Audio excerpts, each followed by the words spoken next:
Hi everyone. So today we are going to see the Code on Wages 2019 in more detail, chapter by chapter. So here in this code there are total 9 chapters and 69 sections.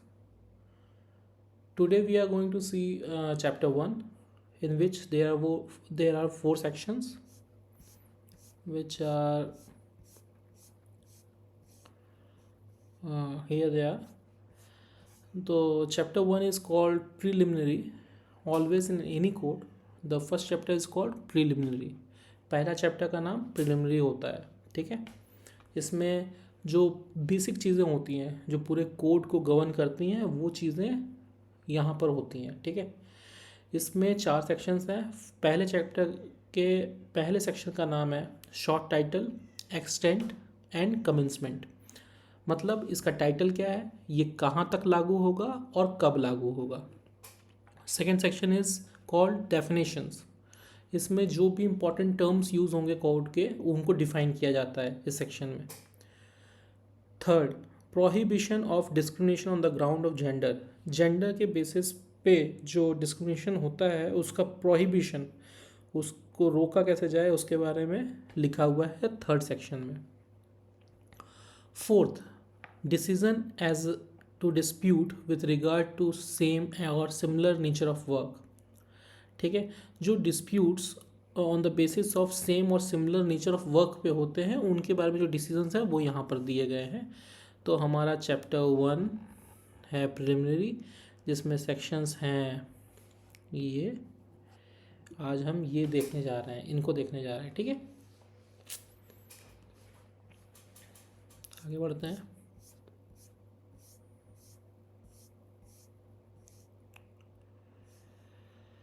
ठीक है. तो हम यहाँ आ गए हैं और यहाँ पे जो हमें दिख रहा है कि जो पहला सेक्शन मैं हाईलाइट कर देता हूँ वो है यहाँ तक. ठीक है. Short title, extent and commencement. तो सेक्शन 1 का क्लॉज नंबर 1 है this act may be called on code on wages 2019. तो ये इसका शॉर्ट टाइटल डिफाइंड भी है, यहाँ पर डिफाइन है कि इसको कोड ऑन वेजेस 2019 कहा जाएगा. ठीक है. सेक्शन 1 का क्लॉज नंबर 2 है कि it extends to the whole of India. ये पूरे भारत में लागू होगा एज इट इज़.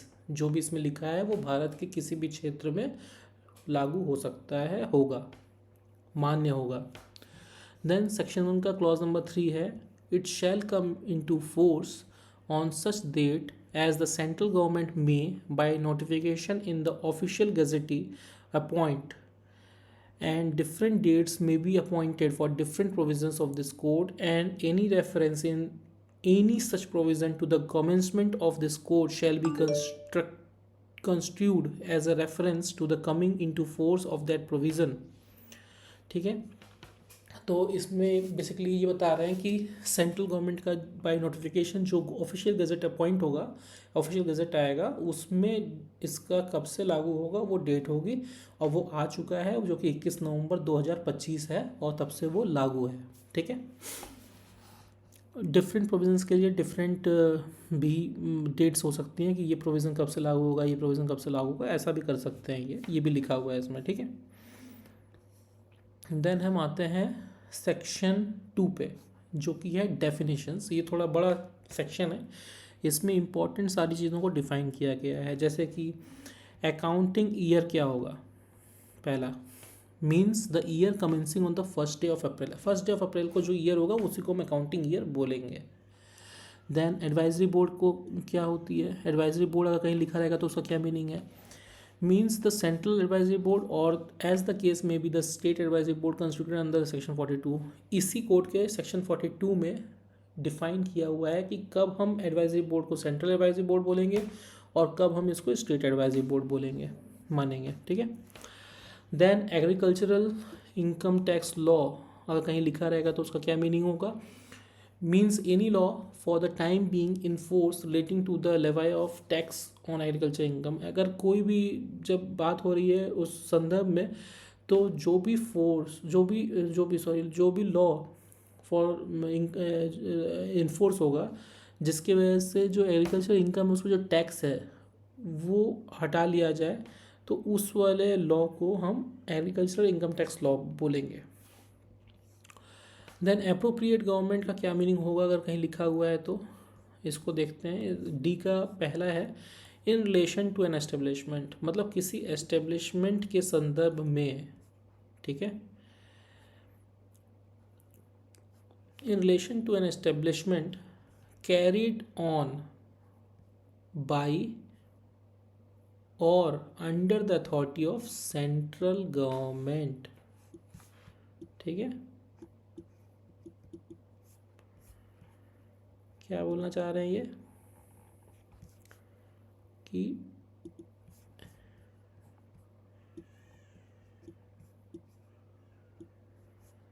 सॉरी ये थोड़ा सा मैं 1 मिनट इसको अंडरलाइन ही कर लेता हूँ, ठीक है। तो ये सेंट्रल गवर्नमेंट हो गया,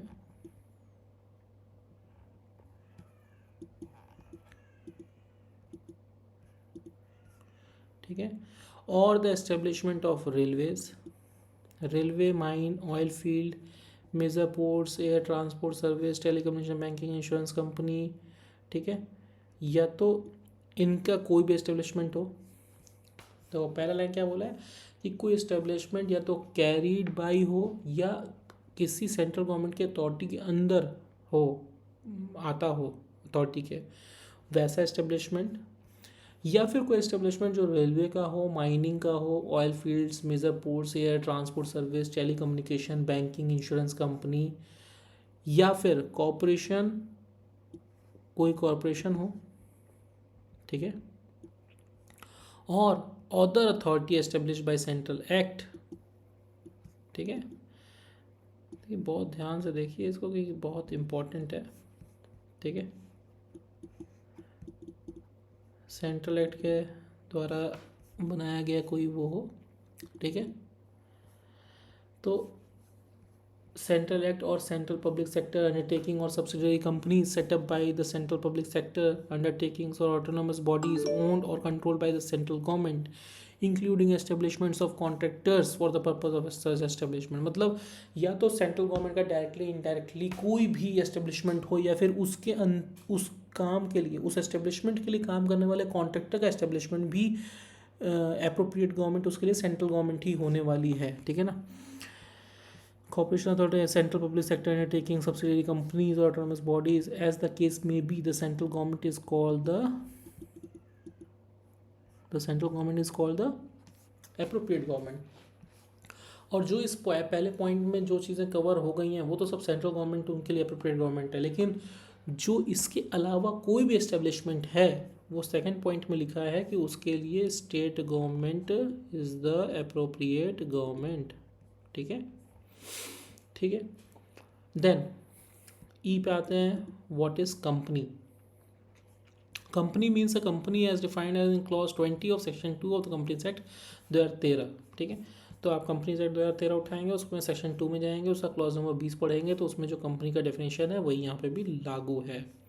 then what is contractor, whom should we call contractor. तो कॉन्ट्रैक्टर किसी एस्टेब्लिशमेंट के रेस्पेक्ट में एक पर्सन है जो अंडरटेक करता है टू प्रोड्यूस, कुछ बनाने के लिए, to produce a given result, कुछ पहले से डिफाइंड रिजल्ट है वो बनाने के लिए, फॉर द एस्टेब्लिशमेंट, उस एस्टेब्लिशमेंट के लिए, ठीक है, other than a mere supply of goods और articles of manufacture to such establishment through contract labour. मतलब कॉन्ट्रैक्टर एक एस्टेब्लिशमेंट के रेस्पेक्ट में वो आदमी है जो अंडरटेक करता है, जो प्रोड्यूस करने के लिए, ठीक है, कुछ प्रोड्यूस करना है given result for the establishment, उस एस्टेब्लिशमेंट के लिए कुछ प्रोड्यूस करता है through contract labour is called a contractor. एक तो ये डेफिनेशन हो गई, और इसमें इन्होंने एक चीज़ हटा, मतलब एक चीज़, ये तो हो गई डेफिनेशन, और इसमें से एक चीज़ इन्होंने रिजेक्ट मारी है, वो रिजेक्ट क्या किया है वो भी हम देख लेते हैं। ठीक है, देखिए वो क्या रिजेक्ट किया है, other than a mere supply of manufacturing product to the. तो ऐसा एक बंदा जो एस्टेब्लिशमेंट को सिर्फ mere supply of goods and articles करता है, मैन्युफैक्चर किया हुआ गुड्स आर्टिकल सप्लाई करता है, उसको हम कॉन्ट्रैक्टर नहीं मानेंगे। ठीक है, फिर आगे चलते हैं। और ऐसा एक बंदा, एक कॉन्ट्रैक्टर वो आदमी है एस्टेब्लिशमेंट के लिए जो supplies, second definition, supplies contract labour, ठीक है, for any work of the establishment as a mere human resource and includes a sub contract. ये तो क्लियर कट लिखा हुआ है कि एक आदमी जो एक एस्टेब्लिशमेंट को सिर्फ कॉन्ट्रैक्ट लेबर सप्लाई करता है कोई काम करने के लिए एज ए ह्यूमन रिसोर्स, वो भी एक कॉन्ट्रैक्टर कहलाएगा, और इसमें सब कॉन्ट्रैक्टर्स भी आते हैं। ठीक है, देन कॉन्ट्रैक्ट लेबर कौन है, हु आर कॉन्ट्रैक्ट लेबर्स, तो उनको भी डिफाइन किया है। It means a worker who shall be deemed to be employed, who shall be deemed to be employed in और इन कनेक्शन, या तो इन और in connection with the work of an establishment. Establishment के किसी काम में या तो काम करता हो या फिर उसके काम से संबंधित किसी काम में काम करता हो कोई worker, when he is hired in और in connection with such work by और थ्रू,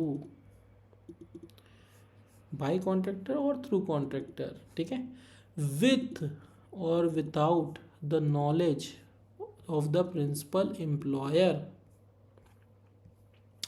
मतलब ये क्या कहना चाह रहे हैं कि कोई वर्कर अगर किसी एस्टेब्लिशमेंट के किसी काम में या तो डायरेक्टली काम कर रहा है या फिर उस काम के करने के लिए जो और काम है उसमें काम कर रहा है, बाई और थ्रू अ कॉन्ट्रैक्टर, ठीक है ना, भले ही उस बंदे को जो वर्कर है उसको प्रिंसिपल एम्प्लॉयर की जानकारी हो चाहे ना हो कि प्रिंसिपल एम्प्लॉयर कौन है, ये उसको पता हो चाहे ना हो, एंड इंक्लूड्स, और उसमें इंटर स्टेट माइग्रेंट वर्कर्स भी आते हैं। ठीक है, तो हम ऐसे वर्कर को क्या बोलेंगे, कॉन्ट्रैक्ट लेबर बोलेंगे। लेकिन इसमें पार्ट टाइम एम्प्लॉय भी आते हैं। ठीक है ना, पार्ट टाइम एम्प्लॉय जो होता है वो भी कॉन्ट्रैक्ट वर्कर ही है। बट इसमें कौन नहीं आता है, अब देखो डिफाइन कर रहा है कि कौन नहीं आता है कॉन्ट्रैक्ट वर्कर में, but doesn't include a worker, ठीक है, who is regularly employed by the contractor for any activity of his establishment। ध्यान से देखिए, बट एक ऐसा आदमी जो कॉन्ट्रैक्टर के किसी काम के लिए रेगुलरली एम्प्लॉयड है उसको हम कॉन्ट्रैक्ट वर्कर नहीं मानेंगे। And his employment is governed bye mutually accepted standards of the conditions of the employment. ठीक है, उसकी जो काम करने की शैली है वो किससे गवर्न हो रही है, म्यूचुअली एक्सेप्टेड स्टैंडर्ड्स, मतलब कॉन्ट्रैक्टर और उस वर्कर के बीच में एक कॉन्ट्रैक्ट हुआ है, एक म्यूचुअली एक्सेप्टेड स्टैंडर्ड्स तय किए गए हैं, including engagement on permanent basis, और उसमें वो भी इंक्लूड होगा कि वो उसको परमानेंट बेसिस पर रखा हुआ है अपने यहाँ, तो वो कॉन्ट्रैक्ट वर्कर नहीं कहलाएगा। ठीक है, ये कौन होते हैं, ये कॉन्ट्रैक्टर के स्टाफ कहे जाते हैं। ठीक है, ये कॉन्ट्रैक्टर के पेरोल पे होते हैं। पेरोल पे तो कॉन्ट्रैक्ट वर्कर भी खैर होता है, लेकिन ये स्टाफ है, ये उसके रेगुलर एम्प्लॉयज़ हैं जो रेगुलरली उसकी कंपनी में हैं। ठीक है, gets periodical increment in the pay, इनको काम करने के दौरान पीरियोडिकल इंक्रीमेंट भी मिलता है, सोशल सिक्योरिटी और coverage and other welfare benefits भी मिलते हैं, in accordance with the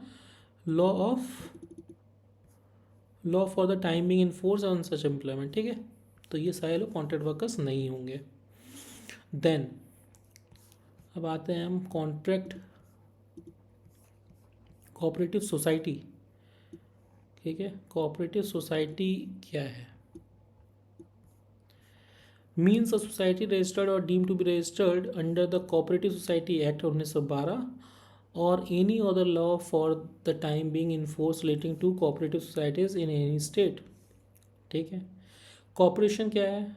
corporation means any body cooperated established by और अंडर द सेंट्रल एक्ट और the state act but doesn't include company और कोऑपरेटिव सोसाइटी। ठीक है, कोई भी सेंट्रल एक्ट और स्टेट एक्ट के अंदर में आने वाला एक बॉडी कॉपरेशन है, लेकिन वो कंपनी नहीं हो सकता और कोऑपरेटिव सोसाइटी नहीं हो सकता। ठीक है,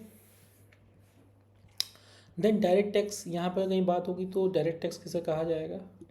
तो हम डायरेक्ट टैक्स कहेंगे any tax chargeable under the income tax act 1961, companies profits tax act 1964, agricultural income tax law. इन तीनों में जो भी चार्जेबल टैक्स है उसको हम डायरेक्ट टैक्स कहेंगे। ठीक है, any other tax which having, अब देखो और भी कुछ है डायरेक्ट टैक्स में, any other which having regard to its nature or incidence may be declared by the central government by notification to be direct tax for the purpose of this code. अगर central government by notification कोई और भी tax को direct tax के अंदर लाना चाहती है तो वो ला सकती है और उसको भी हम डायरेक्ट टैक्स यहाँ में मानेंगे। ठीक है, then what is employee? Employee means any person other than an apprentice engaged under the Apprentice Act 1961। मतलब कोई भी पर्सन जो कि अप्रेंटिस नहीं है as per apprentice act 1961। Employed on wages by an establishment, जो एम्प्लॉयड है on wages by establishment to do any skilled, semi skilled, ठीक है, और unskilled, manual, operational, supervisory, managerial, administrative, technical, ठीक है, और क्लरिकल वर्क। मतलब किसी भी टाइप का काम, skilled, semi skilled, unskilled, manual, operational, supervisory, किसी टाइप का काम फॉर हायर और रिवॉर्ड। ठीक है, whether the terms of employment be expressed और इम्प्लाइड। ठीक है, या तो टर्म्स ऑफ एम्प्लॉयमेंट बताए हों या फिर ना बताए गए हों। And also includes a person declare to be an employee of the appropriate government. ठीक है, और इसमें वो पर्सन भी आएगा जो किसी अप्रोप्रिएट गवर्नमेंट का एम्प्लॉय है। अप्रोप्रिएट गवर्नमेंट जैसा मैंने पहले बताया था कि जहाँ पे अप्रोप्रिएट गवर्नमेंट आ जाएगा वहाँ पे, जहाँ स्टेट गवर्नमेंट की एस्टेब्लिशमेंट की बात हो रही है वहाँ स्टेट गवर्नमेंट मान लिया जाएगा यहाँ पे, और जहाँ पे सेंट्रल गवर्नमेंट रिलेटेड एस्टेब्लिशमेंट की बात हो रही होगी वहाँ पे इसको सेंट्रल गवर्नमेंट मान लिया जाएगा। ठीक है, but doesn't include any member of the armed forces of the union. ठीक है, लेकिन इस एम्प्लॉय की डेफिनेशन में इन्होंने किसको एक्सेप्शन बना दिया है? Armed forces of the union. ठीक है, आर्म्ड फोर्सेज इसमें नहीं आएंगे। ठीक है, देन एम्प्लॉयर कौन है? Means a person who employees, एक पर्सन जो एम्प्लॉय करता है, वेदर डायरेक्टली और थ्रू एनी पर्सन, या तो डायरेक्टली किसी को रखता है अपने जॉब पे या फिर किसी दूसरे कॉन्ट्रैक्टर के थ्रू रखता है, और ऑन हिज बिहाफ और on behalf of any person, one or more employees in his establishment and where the establishment is carried on by any department of the central government or the state government or the authority specified by the head of such department in this behalf, or where no authority is so specified, the head of the department and in relation with an establishment carried on by a local authority, the chief executive of that authority। मतलब जो CEO होगा उस authority का, chief executive person होगा, उसको हम employer बोलेंगे। अगर कॉन्ट्रैक्टर की बात हो रही है तो कॉन्ट्रैक्टर का जो चीफ एग्जीक्यूटिव ऑफिसर होगा उसको हम एम्प्लॉयर मानेंगे। कॉन्ट्रैक्टर भी किसी एस्टेब्लिशमेंट के अंदर काम कर रहा हो तो उस एस्टेब्लिशमेंट का जो चीफ एग्जीक्यूटिव ऑफिसर होगा उसको हम एम्प्लॉयर मानेंगे। ठीक है, ठीक है, includes in relation to an establishment which is a factory the occupier of the factory. अगर जो एस्टेब्लिशमेंट है वो अगर एक फैक्ट्री है तो उसका जो ऑक्यूपायर होगा, ये occupier of the factory is defined in clause N of the section 2 of the factories act. Factories act के अंदर ऑक्यूपायर को डिफाइन किया गया है, तो जो उसका ऑक्यूपायर होगा उसको हम क्या मानेंगे, एम्प्लॉयर मानेंगे फैक्ट्री का, ठीक है। Where a person has been named as a manager of the factory under clause F of the subsection 1 of section 7 of the state act the person so named, ठीक है। In relation to any other establishment, कोई भी other establishment में person who और the authority which has ultimate control over the affairs of the establishment, जो भी prime most आदमी होगा जिसका ओवरऑल कंट्रोल होगा, अल्टीमेट कंट्रोल होगा, उसको हम एम्प्लॉयर मानेंगे। Where the state affairs is interested to a manager और मैनेजिंग डायरेक्टर, एमडी हो सकता है वो, सच मैनेजर और मैनेजिंग डायरेक्टर, कॉन्ट्रैक्टर, डायरेक्टली देखो कॉन्ट्रैक्टर जो है वो भी एक एम्प्लॉयर है। Then legal representative of a deceased employer, अगर कोई एम्प्लॉयर अबव मेंशन जो है अगर वो मर गया है, किसी कारण उसकी डेथ हो गई है, तो जो उसका लीगल रिप्रेजेंटेटिव होगा उसको हम एम्प्लॉयर मानेंगे, ठीक है। देन एस्टेब्लिशमेंट क्या है, इसको डिफाइन करते हैं, ठीक है। Means any place where any industry, trade, business, manufacture or occupation is carried on and includes government establishments, ठीक है। फैक्ट्री क्या है, factory means factory as define in factories act में डिफाइन किया हुआ है फैक्ट्री। तो देन गवर्नमेंट एस्टेब्लिशमेंट क्या होता है, मीन्स एनी ऑफिस और डिपार्टमेंट ऑफ द गवर्नमेंट और लोकल अथॉरिटी को हम गवर्नमेंट एस्टेब्लिशमेंट बोलेंगे। Income tax act means income, ठीक है, उसमें डिफाइन है। इंडस्ट्रियल डिस्प्यूट क्या होगा, any dispute or difference between employers and employers, मतलब दो एम्प्लॉयर्स के बीच में डिस्प्यूट को भी हम डिस्प्यूट बोल सकते हैं। और between employers and workers, employers और वर्कर्स के बीच में हो सकता है। और बिटवीन वर्कर्स एंड वर्कर्स भी हो सकता है। Which is connected with the employment और नॉन एम्प्लॉयमेंट, वो एम्प्लॉयमेंट से कनेक्टेड भी हो सकता है, नहीं भी हो सकता है। और द टर्म्स ऑफ एम्प्लॉयमेंट से भी कनेक्टेड हो सकता है। और with the conditions of labour, या फिर लेबर की जो वर्किंग कंडीशंस हैं उनके ऊपर भी हो सकता है। Of any person and any dispute or difference between the individual worker, दो इंडिविजुअल वर्कर के बीच में जो डिस्प्यूट हो सकता है।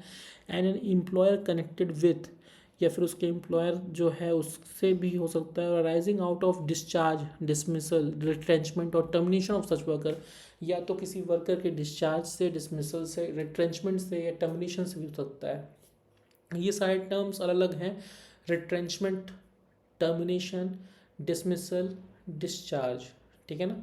Discharge is good term, dismissal is a negative term, retrenchment is a neutral term, termination is very negative term, ठीक है। तो टर्मिनेशन या डिसमिसल, डिसमिस किया जाता है, टर्मिनेट किया जाता है किसी रॉन्ग डूइंग की वजह से, टर्मिनेट कर दिया गया है आपको। रिट्रेंचमेंट होता है कि काम अभी है नहीं तो इसलिए आपको जॉब से निकाला जा रहा है, इसलिए एक न्यूट्रल है, ये आपके ऊपर डिपेंड नहीं करता, ये कंपनी के हालात पे डिपेंड करता है। डिस्चार्ज ये है कि कोई बंदा नॉर्मली रिटायर हो गया है या फिर उसको रिटायरमेंट है, उस चीज़ को भी हम डिस्चार्ज बोलते हैं, या फिर उसका ट्रांसफ़र हो गया है उसको डिस्चार्ज किया जा रहा है, ठीक है। तो discharge is also good term, ठीक है। तो इन सब से रिलेटेड भी जो डिस्प्यूट्स होंगे उनको भी हम इंडस्ट्रियल डिस्प्यूट ही मानेंगे। देन इंस्पेक्टर कम फैसिलिटेटर, अर्लियर जो है इंस्पेक्टर बोला जाता था, अभी जो है उसमें फैसिलिटेटर टर्म जोड़ दिया है। Means a person appointed by the appropriate government under sub section 1 of section 51, ठीक है। इसी में 51 जो सेक्शन है उसका सब सेक्शन 1 में इसको डिफाइन किया गया है। और अप्रोप्रिएट गवर्नमेंट जो है, मान लीजिए कोई कंपनी है, उसके लिए अप्रोप्रिएट गवर्नमेंट सेंट्रल गवर्नमेंट है, तो वो जिसको अपॉइंट करेगा किसी एक लेबर कमिश्नर को या लियो को, लॉ इन्फोर्समेंट ऑफिसर्स जो होते हैं उनको वो करेगा, तो वो उसको इंस्पेक्टर कम फैसिलिटेटर बोलेंगे, ठीक है। मिनिमम वेजेस क्या है, means the wages fixed under section 6, section 6 में हम देखेंगे मिनिमम वेज क्या है। नोटिफिकेशंस क्या है, means notification published by Gazette of India or in the official gazette of state, as the case may be. The expression notified with its grammatical variations and cognitive expressions shall be construed accordingly, ठीक है। prescribed mean क्या है, prescribed by rules made by the government, मतलब जहाँ भी prescribed word लिखा होगा means आपको जा करके उस एक्ट के करस्पॉन्डिंग रूल्स को देखना है, उसमें डिफाइंड होगा कि प्रेस्क्राइब्ड, जहाँ पे प्रेस्क्राइब्ड लिखा होगा वहाँ पे आपको मतलब कि आपको रूल्स देखने हैं, ठीक है। Same work or work of a similar nature, इसका मीन क्या है? Means work in respect of which the skill, effort, experience और responsibility required are the same. एक ऐसा काम जिसके लिए सेम स्किल चाहिए, सेम एफर्ट चाहिए, सेम एक्सपीरियंस चाहिए, सेम रिस्पॉन्सिबिलिटी चाहिए, है ना, उसको हम क्या बोलेंगे? सेम वर्क या वर्क ऑफ सिमिलर नेचर बोलेंगे। लेकिन अगर इसमें चार पांच चीज़ें सेम है लेकिन एक चीज़ अलग है तो भी वो अलग काम हो गया। मान लो सब कुछ सेम है, एफर्ट अलग लग रहा है, तब भी वो सेम काम नहीं होगे, नहीं रहेगा। When perform similar working conditions, मतलब सब कुछ सेम है लेकिन वर्किंग कंडीशंस अलग हो गई तो भी अलग हो जाएगा। By employees and the different and the difference, if any, between the skill, effort, experience and responsibility required for employees of any gender are not of practical importance in relation to the terms and conditions of employment। ठीक है, state includes union territory,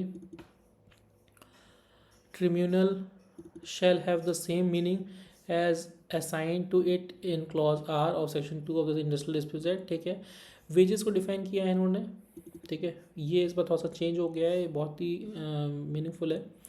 wages का क्या meaning है? Mean all remuneration whether by way of salaries, allowances और otherwise expressed in terms of money or capable of being so expressed which would, if the terms of the employment expressed or implied were fulfilled, by payable to a person employed in respect of his employment or work done in such employment, and includes basic pay, DNS allowance, retaining allowance। ठीक है, ये तीन को हम बोलेंगे wages, but doesn't include any bonus payable under the law for the time being in force which doesn't form part of the remuneration payable under the terms of the employment। the value of any house accommodation HRA नहीं है इसमें, light water medical attendance और other amenity और the service sector. ठीक है, ये भी count नहीं होगा। Any contribution paid by the employer to pension, मतलब जो एम्प्लॉयर कंट्रीब्यूशन होता है PFSIC का, वो सब भी इसमें काउंट नहीं होगा। ठीक है, एनी कन्वेंस अलाउंस, कोई भी कन्वेंस अलाउंस इसमें ट्रैवलिंग वाला नहीं इसमें काउंट होगा। Any sum pay to the employed person to defray special expenses entailed on him by the nature of his employment, किसी भी जैसे हाइट अलाउंस और ये सब होता है वो सब भी इसमें काउंट नहीं होगा वेजेस में। हाउस रेंट अलाउंस भी नहीं आएगा। ठीक है, remuneration payable under any award or settlement between the parties or order of the court or tribunal, जो भी एडिशनल इसको पैसा दिया जाएगा किसी वर्कर को by any justice given to the worker by the court और ट्रिब्यूनल्स, उसको भी हम वेज नहीं मानेंगे। एनी ओवर टाइम अलाउंस को भी हम वेज नहीं मानेंगे। Any commission payable to the employee भी नहीं मानेंगे। Any gratuity payable to the termination of the employment नहीं मानेंगे। ठीक है, एनी रिट्रेंचमेंट कंपनसेशन को भी हम उसमें नहीं मानेंगे, provided that the calculating of the wages. लेकिन अब क्या है, इसमें ये नया चीज़ एक ऐड किया है, इसको बहुत ध्यान से हमें देखना है, मैं हाईलाइट कर दे रहा हूँ। इसमें क्या है कि provided that the for calculating the wages under the clause, if payments made by the employer to the employee under clause A to I, मतलब ए क्या है, देखो ये जितने भी नहीं माने जा रहे थे, ठीक है, वहाँ उस पूरे में से, ठीक है, एक्सीड्स 1/2, मतलब एक्सीड्स 50% और सच अदर परसेंट, मतलब 50% से ज़्यादा अगर हो गया ये सारा, ठीक है, as may be notified the central government of the all information calculated under this clause, the amount which exceeds such 1/2 or the percent so notified shall be deemed as remuneration and shall be accordingly added to wages under this clause. मतलब ये क्या कहना चाह रहे हैं कि अगर ये जो चीज़ें काउंट नहीं होनी थी, ये 50% से हमेशा कम होना चाहिए टोटल रेमुनरेशन के, जो टोटल पैसा वर्कर को मिलता है ग्रॉस सैलरी, उसका 50% से ये सब नीचे वाले कम होने चाहिए। मतलब क्या है कि ये जो ऊपर बेसिक पे, डेनेस अलाउंस और रिटेन अलाउंसेस हैं, ये 50% से ज़्यादा या 50% ऑलवेज होने चाहिए। नीचे वाली वैल्यूज़ जैसे ही 50% ज़्यादा होंगी, वो जो एक्स्ट्रा अमाउंट है उसको हम इस ऊपर वाले में ऐड कर देंगे और उसको वेजेस का पार्ट मानेंगे। ठीक है, तो अब इससे क्या होगा कि कभी भी जो वेजेस है वो 50% से कम नहीं होंगी। और ऐसा इस गवर्नमेंट ने इसलिए किया है क्योंकि जितने भी अलाउंसेस होते हैं, PF, बोनस, ग्रेचुटी, है ना, ESIC, एवरीथिंग, मैटरनिटी बेनिफिट, सब कुछ वेजेस पे काउंट होता है और उसी को ही मैनिपुलेट कर देते थे अभी तक एजेंसी और कॉन्ट्रैक्टर वाले, तो इसीलिए ये रूल लेकर के आया है। Provide for the purpose of the equal wages to all genders. अब इन्होंने क्या बोला है कि ऑल जेंडर्स मतलब not only females, gender neutral हो गया अभी ये लॉ, ठीक है। For transgender and other LGBTQ जो भी है सबके लिए वैलिड है, ठीक है, सबके लिए इक्वलिटी है अंडर लॉ। ये पहले नहीं था, पहले ऐसे फीमेल्स के लिए बात किया हुआ था, बट अभी जो है ये जेंडर न्यूट्रल लॉ हो गया है, जो कि अच्छी चीज़ हुई है। Explanation, where employee is given in lieu of the whole or the part of the wages payable to him any remuneration in kind of his employer, the value of such remuneration in kind which doesn't exceed 15% of the total wages payable to him shall be deemed to form part of the wages of such employee, ठीक है। Worker क्या है, worker means any person except an employee, ठीक है। Section 2 restricted to do any manual, unskilled, skilled, technical, operational, clerical or supervisory work for his hire or reward, whether the terms of employment be expressed or implied, and includes working journalist as defined in clause ये working journalist and newspaper employees, ठीक है। Sales promotion employees is defined as the clause, ठीक है। Sales promotion employee code ये 1976 for the purpose of any proceedings under the code or in relation with the industrial dispute, but doesn't include any such person who is subject to the air force act or army act. इन लोग को worker के list से बाहर रखा है, air force act में जो आते हैं और आर्मी एक्ट में जो आते हैं, नेवी एक्ट में जो आते हैं, वो वर्कर्स नहीं है। Who is employed in the police service और एज एन ऑफिसर और other employee of a prison, किसी प्रिजन में काम करने वाला कोई एम्प्लॉय वर्कर नहीं है, कोई पुलिस ऑफिसर पुलिस सर्विस में काम करने वाला आदमी वर्कर नहीं है। Who is employed mainly in the managerial और एडमिनिस्ट्रेटिव कैपेसिटी, मैनेजरियल और एडमिनिस्ट्रेटिव कैपेसिटी में जो लोग काम करते हैं वो भी वर्कर नहीं है। Who is employed in a supervisory capacity drawing wage of exceeding 15,000 rupees per month or an amount as may be notified by the central government from the time to time, ठीक है। या फिर supervisory capacity में जो काम कर रहा है और जिसकी वेज 15,000 से ज़्यादा है वो भी पर मंथ है, वो भी वर्कर नहीं है। Prohibition of discrimination on ground of gender. अब देखते हैं इसमें क्या है, ये थर्ड सेक्शन है, ठीक है। Third section, chapter 1 third section, prohibition of discrimination on the ground of gender. अब देखते हैं इसमें क्या बोलता है। There shall be no discrimination in establishment or any unit there among employees there of among employees on the ground of gender, ठीक है, in matters relating to wages, ठीक है। वेजेस रिलेटेड किसी भी मामले में जेंडर न्यूट्रलिटी होनी चाहिए, जेंडर के बेसिस पे ग्राउंड पे कोई भी भेदभाव नहीं होना चाहिए, ऐसा इन्होंने क्लियर कट कर दिया है। बाय द सेम एम्प्लॉयर, अगर सेम एम्प्लॉयर है और दो जेंडर के लोग हैं तो उनके बीच में अगर सेम काम हो रहा है तो सेम पैसा मिलना चाहिए, ठीक है। No employer shall for the purpose of complying with the provisions of subsection 1 reduce the rate of wages of any employee. और ये जो है कि जेंडर न्यूट्रलिटी रखने के लिए, सबको इक्वल पैसा देने के लिए, ऐसा ना हो कि वो मिनिमम वेज से कम पैसा देने लग जाए किसी बंदे को क्योंकि दूसरे को भी कम देना है, ठीक है। एक फीमेल है और एक मेल है, मेल को मान लो 700 रुपये मिलते थे और मिनिमम वेज जो है 541 रुपये है और फीमेल को जो है 500 रुपये मिलते थे। तो ऐसा ना हो कि वो जेंडर न्यूट्रलिटी करने के लिए कि सारे जेंडर्स को सेम पैसा देना है, तो इसकी वजह से ये ना हो कि मेल का पैसा घटा करके 500 कर दिया जाए, ठीक है।